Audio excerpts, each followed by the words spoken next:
What if I told you that the secret to happiness isn't getting what you want, but wanting what you have? Today, I'm revealing the ancient Stoic practice that billionaires use to stay content despite having everything, and that prisoners use to find joy despite having nothing. It's called the discipline of desire, and it's about to transform your relationship with wanting forever. Before I show you how to become genuinely satisfied with your life starting today, hit that subscribe button and notification bell. Why?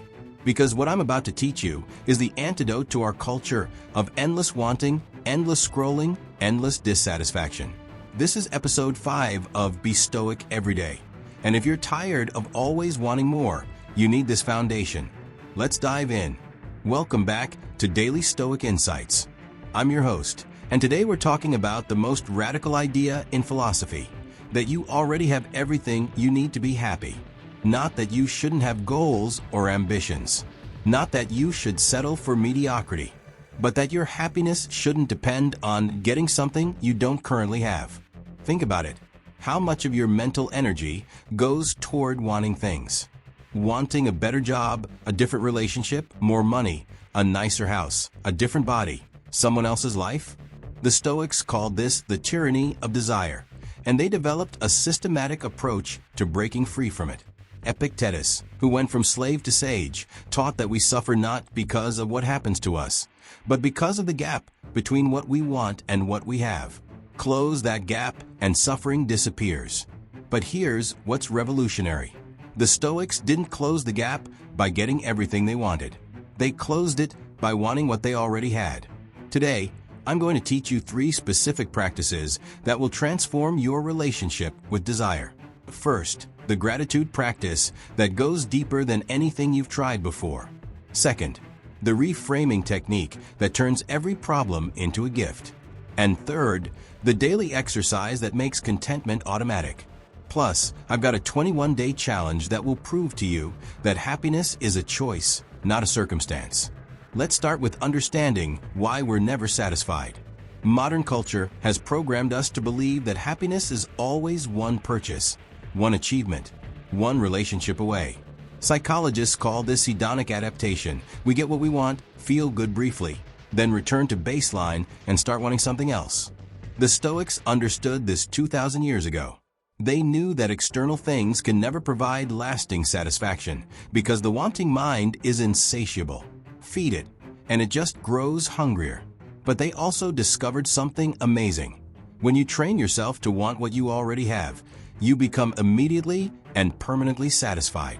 Practice number 1, radical gratitude. This isn't your typical gratitude practice. Most people practice gratitude by listing things they're thankful for. That's good, but it's not transformative. Radical gratitude goes deeper. Here's how it works. Every morning, choose one thing in your life that you normally take for granted. Not something obviously good, but something neutral or even slightly annoying. Then spend 5 minutes finding genuine reasons to be grateful for it. For example, let's say you choose your commute to work. Most people see this as lost time, a necessary evil. But with radical gratitude, you might realize it's time to think, listen to podcasts, or just be quiet. It represents the privilege of having a job.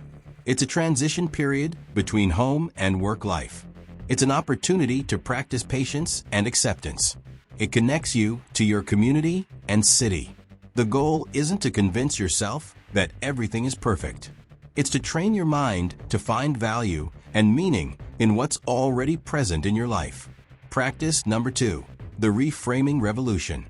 This is where we take every apparent problem in your life and find the hidden gift.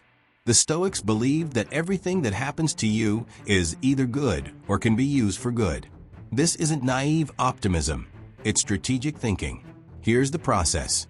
Step 1. Identify something in your life you wish was different. Step 2. Ask, how is this situation serving me? What is it teaching me? How is it making me stronger? Step 3. Find at least 3 genuine benefits of this situation. Let me give you a real example. Last year, I got sick and had to cancel several important meetings. My first reaction was frustration. This was terrible timing. I was letting people down. I was losing opportunities. Then I applied the reframing technique. Benefit 1. My body was forcing me to rest, which I desperately needed but wouldn't have chosen. Benefit 2. I was learning to trust that the world doesn't fall apart when I'm not constantly working. Benefit 3. I was practicing humility and accepting that I'm not in control of everything. By the end of the day, I was genuinely grateful for being sick. Not because I enjoyed the symptoms, but because I could see how the experience was serving my growth. Practice number 3. The preference versus attachment distinction. This is the most sophisticated practice, and it's what separates true Stoics from people who just suppress their desires. You can have preferences without being attached to them. You can want things without needing them. You can work toward goals without your happiness depending on achieving them. Here's how to practice this. Morning intention. Each morning, set your preferences for the day. I prefer that this meeting goes well. I prefer that my partner is in a good mood. I prefer that traffic is light. Evening reflection. Each evening, review what actually happened. The meeting was challenging, my partner was stressed, and traffic was heavy. I didn't get my preferences, but I'm still complete and content. The magic is in the word prefer. When you prefer something, you're expressing a desire without making your happiness conditional on getting it. The neuroscience of contentment. Here's why this works on a brain level. When you're constantly wanting things you don't have, your brain is in a state of perceived scarcity. This activates stress hormones and keeps you in a low-level state of anxiety. When you practice wanting what you have, you activate the brain's contentment circuits. You literally rewire your neural pathways to find satisfaction in the present moment rather than constantly seeking it in the future. Studies show that people who practice these techniques have lower cortisol levels, better sleep, stronger relationships, and paradoxically, they often achieve more of their goals because they're not desperate for them. Real-world application. The relationship example. Let's say you're single and want to be in a relationship. The typical approach is to focus on what you're missing. I don't have someone to share my life with. I'm lonely. I need to find someone. The Stoic approach is different. Radical gratitude. I'm grateful for my independence, my freedom to make decisions without consulting anyone, my ability to focus entirely on my growth. Reframing. Being single is teaching me to be complete on my own, to develop my own interests, to become the kind of person who would be a great partner. Preference versus attachment. I prefer to find a loving relationship, and I'll take actions toward that goal. But my happiness and completeness don't depend on a happening. Result. You become more attractive because you're not needy. You make better relationship choices because you're not desperate. And you're happy whether you're single or partnered. Now, I know what some of you are thinking. This sounds like settling for less. Won't this make me lazy and unambitious? That's the biggest misconception about contentment, and I'm about to destroy it with both logic and real examples. Plus, I'm going to share the daily practice that makes this automatic. And yes, that 21-day challenge is coming up. Let's address the biggest fear people have about practicing contentment. If I'm satisfied with what I have, won't I stop trying to improve? This fear comes from a fundamental misunderstanding. There's a huge difference between being content and being complacent. Contentment says, I'm complete and happy right now, and I'm excited to grow and improve. Complacency says, I'm fine the way I am, so I don't need to change anything. Dissatisfaction says, I'll be happy when I achieve X, so I must achieve X to be okay. The Stoics were incredibly ambitious people. Marcus Aurelius led an empire. Seneca was one of the richest men in Rome. Epictetus built a school that influenced thousands. But their ambition came from love of excellence, not from neediness or dissatisfaction. Advanced technique. The enough meditation. Once a week, spend 20 minutes in enough meditation. Sit quietly and repeat the phrase, I have enough. I am enough. This moment is enough. Notice what resistance comes up. Your mind will probably offer a list of everything you're missing, everything you need to be happy. Don't fight these thoughts. Just notice them and return to enough. This isn't about convincing yourself that you don't want anything. It's about discovering the peace that's available when you're not constantly grasping for more. Success stories. Let me tell you about Jennifer, a subscriber who was miserable despite having what most people would consider a perfect life, great job, beautiful home, loving family. She was constantly comparing herself to others and feeling like she was falling behind. She started practicing radical gratitude and reframing.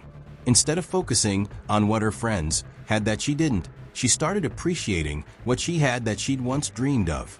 Instead of seeing her challenges as problems, she started seeing them as growth opportunities. 6 months later, she wrote to tell me that nothing in her external life had changed, but everything in her internal life had transformed. She was genuinely happy for the first time in years. When you're content with what you have, you actually perform better because you're not desperate. Desperation leads to poor decisions and pushes people away. You're more creative. Contentment activates the brain's creative centers. You take better risks. When you don't need a specific outcome, you can take bigger swings. You're more persistent. Contentment provides sustainable motivation, while dissatisfaction burns you out. The daily practice, the evening inventory. Every evening, spend 10 minutes doing this inventory. Gratitude scan.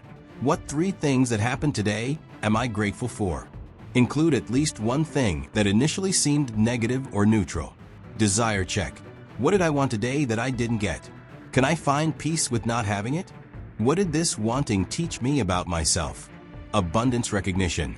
What do I have right now that I once desperately wanted? How can I appreciate it more fully? Tomorrow's preferences. What do I prefer to happen tomorrow? How can I hold these preferences lightly? This daily practice trains your brain to naturally find satisfaction in what's present rather than constantly seeking it in what's absent. Before I give you that 21-day challenge, let me share the one area where this practice is most difficult, and it's probably where you need it most. I'm also going to give you a simple technique for those moments when wanting becomes overwhelming. The hardest time to practice the discipline of desire is when you want something really badly. Maybe it's a job you're interviewing for, a person you're attracted to, a goal you've been working toward for years. In these moments, telling yourself to just be content feels impossible and even wrong. Here's a more sophisticated approach. The RAIN technique for intense desires. Recognize. I notice I'm experiencing intense wanting right now. Allow. It's okay to want this. Wanting is human and natural. I investigate. What is this wanting really about? What do I think having this will give me? Non-attachment. I can want this without needing it. I can work toward it without my happiness depending on it. This technique allows you to honor your desires without being enslaved by them. The deeper question. When you want something intensely, ask yourself, what quality or feeling do I think having this will give me? Then ask, how can I cultivate that quality or feeling right now, regardless of whether I get this thing? For example, if you want a promotion because you think it will make you feel successful, how can you feel successful right now? If you want a relationship because you think it will make you feel loved, how can you feel loved right now? If you want money because you think it will make you feel secure, how can you feel secure right now?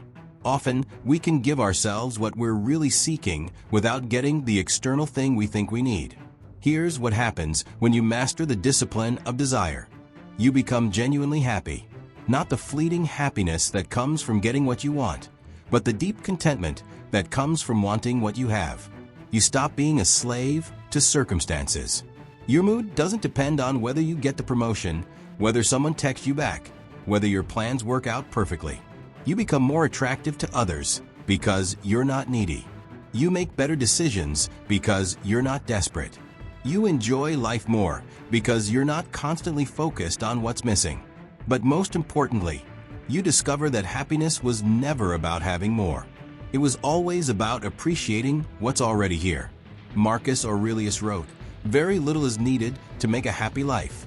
It is all within yourself, in your way of thinking." This is that way of thinking in action. Here's your 21-day challenge. For the next 21 days, practice the discipline of desire with these 3 daily actions. Day 1 to 7. Practice radical gratitude. Each morning, choose something you normally take for granted and spend 5 minutes finding reasons to be grateful for it. Day 8 to 14. Add the reframing practice. Each evening, identify one problem from your day and find 3 ways it served you or taught you something valuable. Day 15 to 21. Add the preference versus attachment distinction. Set preferences each morning and practice holding them lightly each evening. Keep a simple journal tracking your overall satisfaction level each day, 1 to 10 scale. What you practiced gratitude for. What you reframed. What preferences you held lightly. At the end of 21 days, you'll have concrete evidence of how these practices affect your happiness and peace of mind. If you're ready to discover that you already have everything you need to be happy, smash that like button. You're not just supporting the channel, you're committing to contentment. You're saying, I choose to want what I have instead of always wanting what I don't have. Comment below with I accept the 21-day discipline of desire challenge. And tell me one thing you're going to practice radical gratitude for. When you make a public commitment, you're more likely to follow through. Share this video with someone who's always wanting more, always dissatisfied, always comparing themselves to others. Give them the gift of contentment. Show them that happiness is available right now. Subscribe and hit that notification bell, because next week, we're covering the practice of memento mori, how remembering death makes you more alive. It's the most powerful Stoic practice for appreciating what you have. Remember, you are not what you lack. You are not what you want. You are what you have, what you are, what you can appreciate right now. That appreciation is your gateway to genuine happiness, and it's always available to you. Until next time, stay stoic, stay grateful, and keep growing.